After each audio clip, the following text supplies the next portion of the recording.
sekali nih Pak. Iya. Boleh. Fraud itu secara ringkas yaitu perbuatan yang sifatnya itu kejahatan.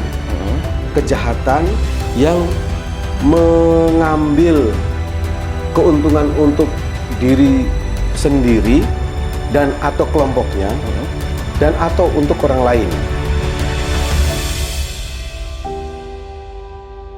Assalamualaikum warahmatullahi wabarakatuh. Senang sekali tentunya di kesempatan hari ini untuk pemirsa YouTube bertemu lagi dengan saya ya.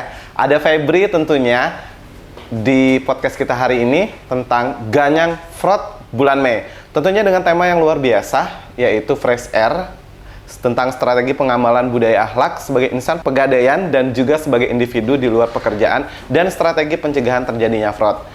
Dan luar biasa sekali di kesempatan hari ini saya kedatangan seorang tamu yang luar biasa, yang ganteng, yang energik tentunya dan segar sekali.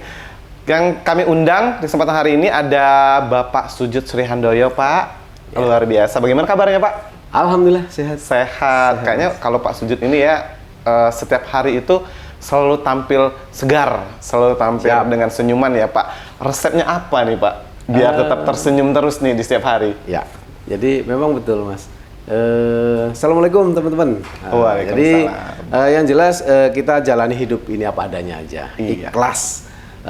Kita terima apapun yang sudah diberi, kita syukurin dan itulah nantinya kita jadi hidup ini indah dan itu akan menjadi kita lebih bersemangat lagi dalam hidup setiap dan hari ya Pak setiap ya. hari. Setiap hari dengan senyuman. Saya salut nih dengan Pak Sujud ini dengan senyumnya yang tentunya bisa mempengaruhi banyak orang nih Pak. Terutama saya sendiri nih Pak. Kalau seandainya sudah berhadapan dengan Pak Sujud ini, saya nggak berhenti tersenyum Pak. Luar biasa ya. Dan tentunya sesuai dengan tema kita kesempatan hari ini Pak ya. Senyum tadi yang berkaitan dengan akhlak tentunya. Dan tentunya luar biasa sekali Pak. Saya ingin mungkin bertanya ya Pak ya. Selama Bapak menjadi kepala audit internal di Kanwil 3 Palembang Pak, itu suka dan dukanya seperti apa Pak? Oh ya, nggak ada dukanya. Nggak ada dukanya Pak. Banyak sukanya ya Pak ya di Kanwil 3 ini ya. Betul. Karena memang gini, kalau duka itu udahlah untuk diri saya sendiri, saya redam. Kita kita sampaikan, kita ini ke semua teman-teman kebahagiaan aja. Kebahagiaan. Biar kita ini tidak larut dalam karena memang sebetulnya hidup ini kan berat ya. Hidup ini berat, tapi bagaimana kita menjalani dengan baik. Masing-masing pasti punya problem. Benar. Nggak ada orang hidup yang nggak ada problem, benar ya, Mas Febri ya. Tapi bagaimana kita bisa membawakannya dengan baik, kita pasti akan kita akan bisa memberikan kepada lingkungan, kepada teman-teman, apa yang sekiranya kita bisa berikan yang terbaik. Kita berikan manfaat, itu aja. Ya. Kita memberikan manfaat untuk orang lain tentunya. Benar sekali ini untuk pemirsa YouTube yang tentunya sesuai dengan tema kita hari ini tentang Ganyang Fraud ya Pak ya. Dan khususnya dengan tema Fresh Air. Nah untuk strateginya sendiri nih Pak, kan kita kan sering banget ya Pak ya melihat, nggak hanya melihat sih, mungkin ada beberapa pelaku lah yang nggak usah disebutkan kayak gitu ya Pak ya, yang sudah istilahnya udah fraud kayak gitu, sudah melakukan fraud. Betul. Sebelum itu terjadi Pak, maksudnya sebelum itu terjadi jangan sampai kejadian. Strategi apa nih Pak untuk mencegah terjadinya fraud itu sendiri? Perlu saya jelaskan di sini ya Mas Febri sama teman-teman semua. Jadi dalam teori fraud itu ada dikenal namanya triangle fraud. Triangle fraud. Yaitu segitiga fraud yang di situ ada hal terkait dengan pressure, tekanan, baik itu target itu biasanya dijadikan kambing hitam itu target, betul. Kemudian opportunity, peluang. Di kita apabila pinca tidak waskat itu adalah peluang. Peluang, Pak ya? Ya. Kemudian yang ketiga atau yang terakhir adalah pembenaran, realization. Iya. Ya. Contoh, loh, ini saya seperti ini kan yang lain juga melakukan. Benar, Pak. Kan gitu kan. Jadi sesuatu yang tidak benar itu menjadi akhirnya semacam salah kaprah. Jadi itu saya kira kemudian juga terkait dengan gaya hidup ya. Benar, gaya hidup kita, anak-anak muda sekarang ya maupun yang dulu-dulu pun sama. Ketika dia terperangkap dalam gaya hidup, itu bisa akan memacu atau memicu pada perilaku yang tidak sesuai lah. Benar. Tidak sesuai. Jadi memang di sini bagaimana kita punya rem. Kita punya kesadaran diri untuk menjaga diri kita. Jangan sampai kebablasan. Yes. Benar.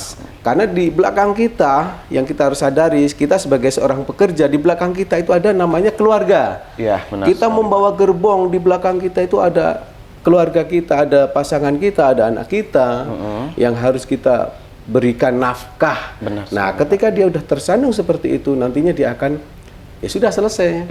Siapa yang akan memberikan pertanggungjawaban kepada gerbong kita? Keluarga tadi itu ya, yang Pak, perlu ya? yang perlu disadari kepada seluruh teman-teman supaya jangan melakukan itu. Jangan sampai melakukan ya, Yes. Pak. Jadi cara untuk mencegahnya itu sendiri bagaimana nih, Pak? Biar kita tuh nggak melakukan itu loh, Pak, maksudnya. Ya, betul. Jadi mungkin barangkali ada teman-teman yang masih belum paham apa sih fraud itu ya? Iya, gitu benar ya, sekali nih, Pak. Iya. Boleh dijelaskan. Fraud itu secara ringkas yaitu perbuatan yang sifatnya itu kejahatan. Kejahatan yang mengambil keuntungan untuk diri sendiri dan atau kelompoknya dan atau untuk orang lain. Bisa yang sifatnya memang betul-betul mengambil atau mencuri, bisa juga memanipulasi data, Benar. bisa juga melakukan upaya-upaya lain yang di sini ada namanya kerugian perusahaan. Kerugian perusahaan, Ya, Pak, ya. jadi harus ada kerugian perusahaan dan ada sifatnya yang menguntungkan.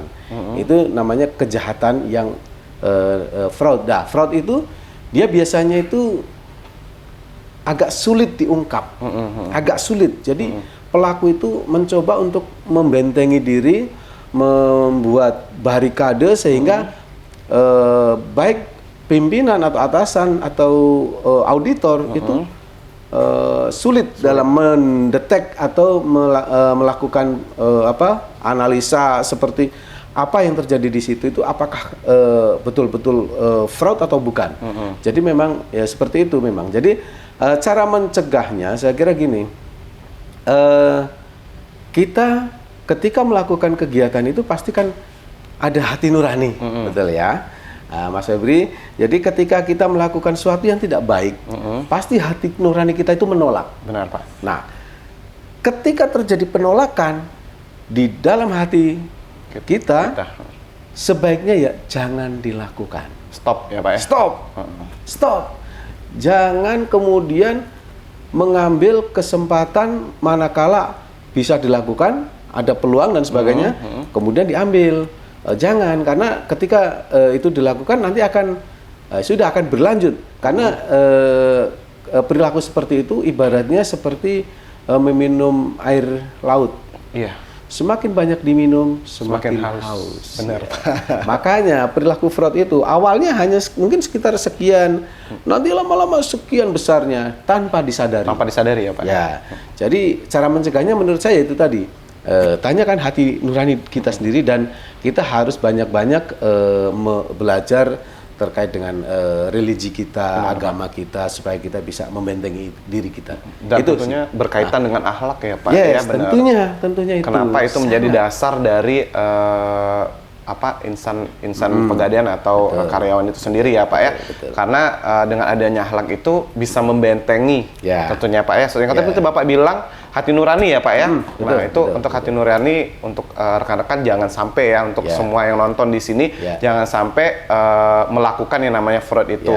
Kalau sudah hati nurani itu udah nolak ya, Pak ya, jangan dilanjutkan. Karena kalau kita lanjutkan ya seperti yang Pak Sujud tadi bilang, resiko siap ditanggung sendiri ya. Dan tentunya kalau Pak Sujud sendiri nih, kalau selama bertugas ya, Pak ya, selama bertugas ya, Pak, mungkin saya boleh tahu berapa tahun Pak sudah di Pegadaian ini sendiri, Pak? Saya mulai bekerja tahun 90. 90. Mungkin Mas Febri belum lahir ya. Sudah lahir, Pak. Sudah lahir. Tapi belum bisa jalan. Tahun 90 saya udah di Manado. Di Manado itu ujung utara Indonesia. Jadi di sana saya sudah mulai bekerja sebagai seorang penaksir. Awalnya di situ tahun 90 itu Mas Febri. Dan pokoknya udah sampai akhirnya tahun 2018 masuk ke Palembang. Masuk ke Palembang 2018 sampai sekarang ya Pak ya.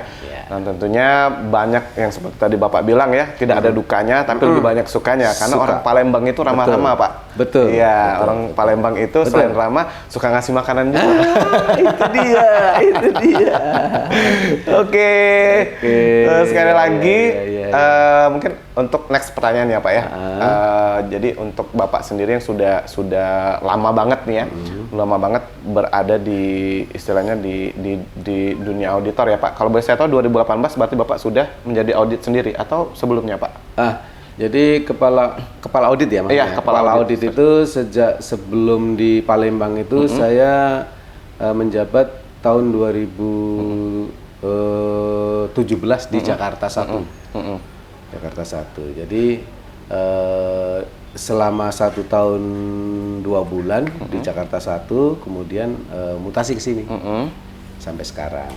Jadi kalau dijumlah dari tahun 90 sampai sekarang berarti saya sudah bekerja 32 tahun. Wih, sudah lama ya 32 Dan di tahun. antara 32 tahun itu saya menjadi seorang auditor itu sejak tahun 2002. 2002 Jadi Pak? udah 20 tahun. Saya masih sekolah kelas berapa itu ya? Oke Pak, boleh dilanjut Pak. Ya. 2002 Bapak sudah menjadi auditor sampai itu auditor ya Pak ya? Belum menjadi kepala audit ya Pak ya? Belum. Masih menjadi auditor. Nah, itu mulai menjadi kepala auditnya Pak? Di Jakarta 1 memang. Jakarta 1 2017. 2017. Jadi kalau untuk kalau untuk pekerjaan ya, saya udah pernah di operasional. Memang saya orang operasional yang kemudian pindah haluan masuk ke auditor. Jadi dulu ya pernah jadi penaksir, pernah jadi asmen, pernah jadi pincang gitu. Kemudian ada crash program tahun 2002, ada kesempatan dari perusahaan ya udah saya coba ya Pak bersama teman-teman. Kemudian masuk di situ sampai sekarang. Masuk di situ dan sampai sekarang luar biasa sekali dong. Pak Sujud ya. 32 tahun ya Pak ya? 32 tahun itu menjadi berkarya tentunya di pegadaian ini sendiri ya. Betul. Nah, ini untuk terakhir mungkin ya Pak ya, ingin saya tanyakan ke Bapak. Ya. Itu untuk akhlak itu sendiri Pak. Strategi pengamalannya untuk budaya akhlak itu sendiri dalam mencegah terjadinya fraud Pak. Ya. Bisa di ini kan. Betul. Jadi ketika kita mau melaksanakan pekerjaan yang tadi saya sudah sebutkan yaitu terkait dengan hati nurani, kemudian religi kita. Di sini ada satu lagi yaitu SOP.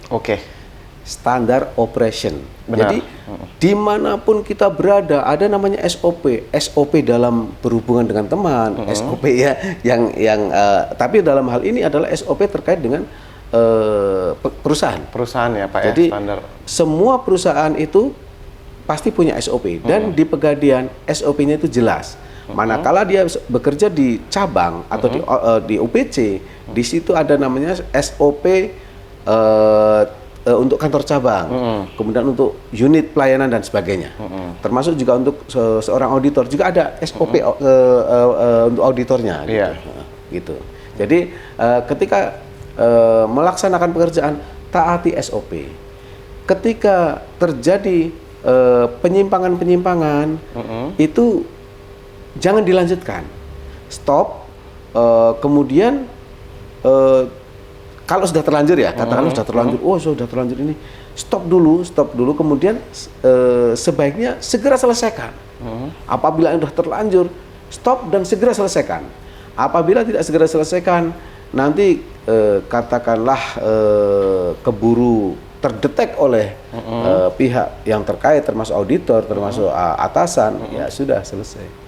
Berarti balik lagi ke niat ya Pak ya? Ya, benar ya. betul, Jadi betul, untuk rekan-rekan ataupun juga penonton tentunya sudah tahu nih, balik lagi ke niat kita untuk melakukan apa yang baik dan apa yang jahat itu sendiri ya Pak ya, sesuai dengan pengamalan budaya akhlak tentunya untuk insan pegadaian dan juga untuk individu di luar pekerjaan dan juga strategi pencegahan terjadinya fraud ya Pak ya. Betul.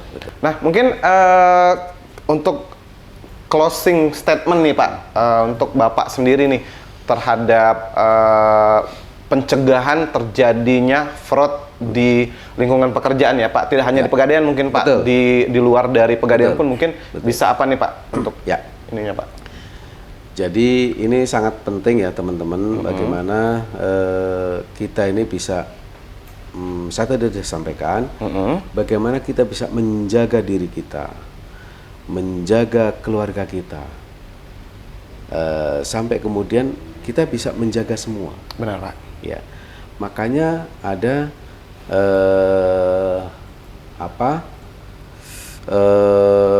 semacam tagline ya, tagline dari SPI yang menyatakan jaga diri kita, jaga teman kita, jaga perusahaan kita. Jaga perusahaan kita Pak. Jadi ketika kita sudah menjaga diri dan menjaga teman, otomatis perusahaan kita akan bisa berjalan dengan baik. Karena semuanya sudah terjaga.